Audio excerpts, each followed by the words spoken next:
What's going on, everybody? Jolt here from TheTokenMinorities, and I am back with the Week 8 battle of the GBA Season 8, where your undefeated Kansas City Jirachiefs are squaring off against AsterJ and his Montreal Habsols. Make sure to go check out my opponent's channel as well as his side of the video. His channel is going to be linked down in the description below. Also, thank you to Under the Radar for once again recording the game for me, and to Raptos for joining my team for me as well. Now, let's talk about Aster a little bit. So Aster has been having quite the season. He's like 1 and 6, I think, which is not typical for Aster.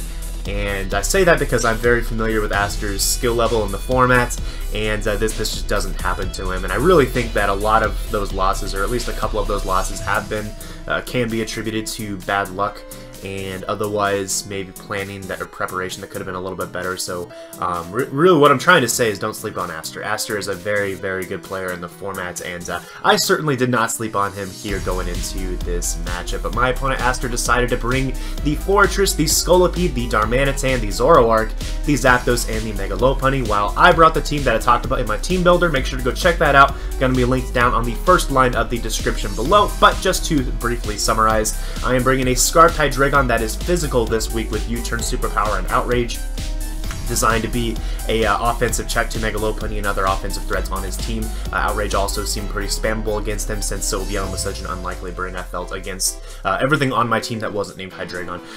Then I also have Defog on that set as well, in case he brought Hazard Stack, which is looking kind of likely here at team previews. So then I also have Celesteela, which is primarily physically defensive, with Leech Seed, Toxic, and then Dual Stab. I have the Gardevoir, which is Choice Specs, to basically make sure that anytime his Zapdos comes in on my Mega Venusaur, that's going to be punished pretty heavily by a Spec Moonblast that, as you can see, he does not switch into at all on his team that he brought here, or even across his entire Giraffe. So that's kind of nice. Then I also have Trick on that in case something is annoying on his team. Then I also have the Seismitoad, which is mixed defensive, kind of leaning more towards physically defensive as well, just because Darmanitan is a big boy threat, and Megalopunny is as well, so I wanted to have several ways to be able to defensively check those. Then I had the Arcanine, which is also primarily physically defensive, although there's a fair amount of special defense investment as well. In case I'm able to keep rocks off of the field, it'd also serve as a good switch into the Zoroark, which he did decide to bring here.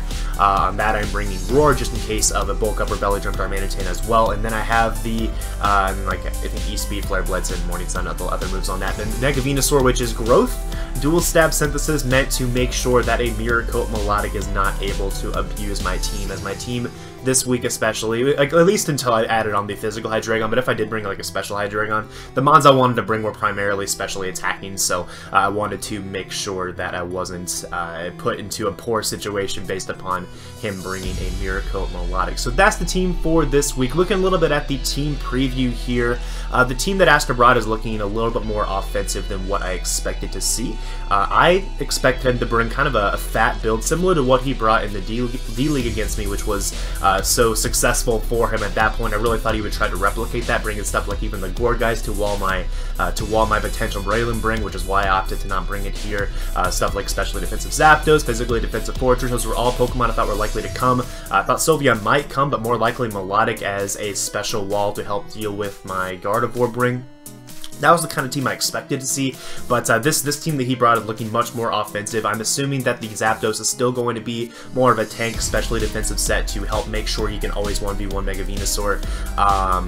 So there's that, and I'm expecting the Fortress to potentially be actually more specially defensive as well. I wasn't really sure what to think about the Fortress. From the team preview, it looked like that was going to be his switch into my Gardevoir, so some of the plays I make early in the game are going to have that thought in mind as well. But with all that said, we can go ahead and hop right on into this. As for my lead, I knew as soon as I saw the Zoroark, I was definitely going to try to lead with my Hydreigon, just because that covers the potential Zoroark lead. Regardless of what it is, I can U-turn on it, and it gives me valuable information right away, as my opponent Aster decides to lead off with the Fortress, as like I said, I am going to lead off with my Hydreigon. Now here, immediately, like I said, I am going to U-turn just in case this is the Zoroark in disguise. I want to verify that right away to see what it's disguised as at the beginning of the game, and if it is a Fortress, the worst thing you can possibly do on this turn is get up its Stealth Rock. So what I'm going to do now, and now that it's actually the Fortress revealed, is I'm going to go into my Seismitoad, and as he gets up his rocks, I am going to make sure to get up my own here on the next next turn, as the game plan for this game was to get up my Stealth Rock and then wear him down, as he has 3 things weak to rocks: the Zapdos, the Scolipede, and the Darmanitan. All 3 of them are weak to rocks, and Zapdos especially is something I really want rocks on the field to help beat, because if rocks are on the field and he is just like a max HP Zapdos, I think my Gardevoir is actually able to knock it out with a Specs Moonblast. So what I'm going to do is spam rocks here, as Fortress is going to go for another Rapid Spin after revealing the Rocky Helmet on the previous turn, which I thought was kind of weird. I felt like this was Aster trying to condition me into just spamming Stealth Rock, just ensuring that I spam Stealth Rock so that he can pull an aggressive double into a Specs Zoroark, which is the set that I expected in the Bring. I didn't expect Life Orb because it's Aster, but as you can see, I go for the Earthquake, trying to make kind of a try-hard play, expecting him to make a play going into his Zoroark there, and he actually just stays in and explodes, and I do not have rocks on the field. I'm going to live this hit, but not having rocks on the field immediately is actually really, really big in terms of how I'm able to play around the rest of his offense, especially those 3 mons that are weak to rocks. So that was a misplay, trying to get a little too aggressive, and we'll try to revisit that later on when it comes into play. So here he goes into his Mega Lopunny, which I'm still not sure if it's the Zoroark. The Zoroark mind games are really tricky, but here I thought it was very possible that it could be either one. But regardless, what I do is I go into my Arcanine, and I think I actually should have left in my Seismitoad here as my sack fodder instead, because Arcanine had a lot of utility late game that Seismitoad was not going to be able to offer for me, and as you can see, it actually ends up being the Zoroark, and he is going to be able to 2-hit KO me with a Dark Pulse. But this does at least reveal that it's a Scarf Zoroark, or at least not a Specs Zoroark, which is certainly easier to switch into later on. But unfortunately do lose my Arcanine, but getting that chip damage off on the Zoroark means that it's no longer going to be a mystery whenever the Zoroark comes in, because I know exactly what health it is at. So here I'm going to go into my Mega Venusaur, taking this as my opportunity to Mega Evolve. And I'm just going to fire off what I believe is a Giga Drain here on this turn, as he goes for a Dark Pulse, just staying in to sack off the Zoroark, gets the flinch. The only downside of this is that now he has a chance of knocking me out in 2 turns if he gets a second flinch here with the Dark Pulse, so I am going to just go for the Synthesis. Fortunately, I do not get flinched here, so Venusaur lives to see another day, as now expecting him to pull the switch into his Zapdos. I'm going to actually go for the Sludge Bomb when maybe I should have gone for Synthesis here. I'm not exactly sure. Either way, I go for the Sludge Bomb, expecting him to go into Zapdos because I knew I really needed chip damage on that for Gardevoir to be able to take it out, as he actually decides to stay in with the Zoroark just to leave me weakened for the next offensive member of his team to come in, or he just goes straight into his Zapdos. Now, if this is the specially defensive Zapdos set that I was expecting here in my prep, then I actually live this Air Cutter guaranteed, I do believe, based upon my EV spread, and he actually is able to take me out with the Air Cutter. So that either means he is a defensive set, or especially defensive set with maybe an Expert Belt, or it means that he is an offensive Zapdos, which is a really, really big threat to what I brought, especially considering my only Mon that was relatively specially bulky in the Arcanine has already gone down early in the game. Now here I'm going to go into my Gardevoir, knowing that I can nuke this thing, especially if this thing is just offensive. It shouldn't be too big of a deal, or it shouldn't be able to take this hit very well at all. So he just fires off a Thunderbolt, revealing that he is definitely offensively invested Zapdos, and this is going to not take this Moonblast well at all. If I just got rocks up, this thing would be gone here on this turn, unfortunately, but we do get the special attack drop, which is nice. It means that Zapdos is not going to be able to put in as much work against my team after this turn, but unfortunately Gardevoir does have to go down here to the Thunderbolt, as now I'm going to check this with my Scarf Hydreigon. I have to lock into Outrage here. Unfortunately, he does not have any resistances on his team, but again, with rocks on the field, it would have been a lot more of a potent option here, since he wouldn't be able to switch into this well at all, but he does opt to just sack off the Zapdos regardless, which is very nice. I did not want to deal with the Zapdos later on, that's for sure. As now he's going to go into Shiro, which is his Scolipede, and this is going to be an opportunity for him to potentially protect if he has it and then go for Mega Horn, but more likely this was probably a Scolipede set that's designed to deal with my Celesteela, so I don't necessarily expect it to be standard by any means. Plus it's Aster, he's been known for kind of weird Scolipede sets this season, so he does just go for the Endeavor right away, so that tells me it's probably a sub Endeavor Scolipede, which that's fair enough. That's a good set to deal with a Celesteela 1v1 potentially. Is here he just goes for a second substitute to just chew up the second Outrage, I guess. I'm assuming he didn't have any coverage to hit the Hydreigon, otherwise I would have just gone for like the Mega Horn on that turn if he had that option, but even so, we are able to break that substitute, and now I am going to pull the switch into my Seismitoad, knowing that if he goes for an Endeavor, he will knock himself out to my Rocky Helmet. Also knowing that this Hydreigon is very likely, it is my winning condition in this game. All I need is a little bit of chip on Darm and a little bit of chip on Lopunny, and then I'll be able to win this game with Hydreigon. That's my game plan here. at this stage, as he does go down to my Rocky Helmet from his Endeavor, which is really nice, getting rid of this threatened Scolipede, freeing up my Celesteela for dealing with his Lopunny later on, as now I'm going to sack off my my Seismitoad to this Lopunny, specifically so that I can get the Rocky Helmet damage off on this to guarantee that it's going to be in range of being checked by my Hydreigon. And just looking at the amount of health my Hydreigon has left, I know it has 2 Switch-ins, 2 Rocks remaining, so this game plan is looking good to be able to pull this thing out despite my early misplays, which is definitely nice, as now he is able to knock me out with a power-up punch, but I do get that crucial Rocky Helmet damage off on the Lopunny. I'm going to go into my Hydreigon, again noting that I take 21 HP in damage from the Stealth Rock, so I have 1 more switch into Rocks, barely, as I'm going to be able to reveal the Scarfed Superpower and knock out the Mega Lopunny guaranteed from that range, as now the Darmanitan is going to come in. All I have to do, I'm expecting this to be 4 attacks, Life Orb. That's the set I'm expecting out of this Darmanitan. 4 attacks, Life Orb, maybe Bulk Up, but more likely 4 attacks, Life Orb. So what I'm going to be able to do is switch into my Celesteela, expecting him to either go for a Superpower or Flare Blitz or whatever, and the recoil damage from that should be able to put it into range of Hydreigon's Outrage, as he actually reveals the sub. This is only a problem if he is really bulky, or it is only a problem if he is sub Flare Blitz. Considering my team was likely to bring at least 1 Rocky Helmet user and get Rocks up on the field, I don't think it's going to be sub Flare Blitz. It ends up being the Fire Punch, which makes a lot of sense, but now, because he has put himself into range of my Hydreigon, that means that I just need to break his subs repeatedly with a Heavy Slam. Even if he is max HP Darmanitan, my Heavy Slam is guaranteed able to break the sub of that Darm, which means I can just spam Heavy Slam here. There's no drawback to doing that unless he is more bulky than max HP Darm, which I think is very unlikely, but he goes for a second sub, which is like, okay, does he actually have a chance to not have his sub broken by a Heavy Slam? That'd be really surprising. That takes a lot of extra bulk, and it actually doesn't break the sub. So now I'm thinking, what just happened? What kind of Darm is this? It was able to do a ton of damage to me with Fire Punch and still was not able to get its sub guaranteed broken by Heavy Slam.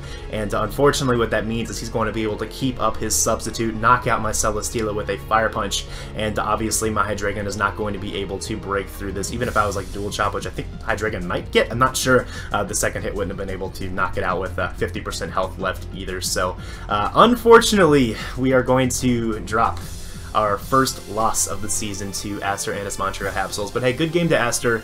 I thought he played well. I think that I beat myself, honestly, early game by trying to be a little bit too aggressive, trying to call out a switch into Zoroark when my game plan said that I really needed to get Rocks up on the field to be able to beat some of these threats later in the game to put stuff into range of Scarf Hydreigon. I knew that was the case, but I let my aggressiveness, I guess, get the better of me here in this game. Really wanted to beat Aster, really wanting to get some revenge from the D-League. I tried to play a little bit too aggressively early, and it came back to hurt me by not being able to have the Stealth Rock on the field. Coupling that with the misplay of allowing my Arcanine to go down instead of my Seismitoad early in the game. In that late game sequence, having Arcanine around could have been really nice for the Darmanitan and for the Mega Lopunny, both for chip damage as well as for that priority E-Speed. Both of those things would have been really helpful to have in the late game for sure. But you know, that also goes back, I don't know, like thinking about my prep as well. I think I might have overly focused on him bringing like specially defensive Zapdos, on him bringing like Specs or Life Orb Zoroark. Those were the sets I really thought he would bring. And I felt like my team was going to be able to deal well enough with a Specs or Life Orb Zoroark, just because it's hard for him to get free switch-ins to the Zoroark, and that's why I really thought he was going to make that aggressive double into Zoroark earlier in the game, just because it's really hard for him to get those switch-ins to that Pokemon in situations where he can get those kills.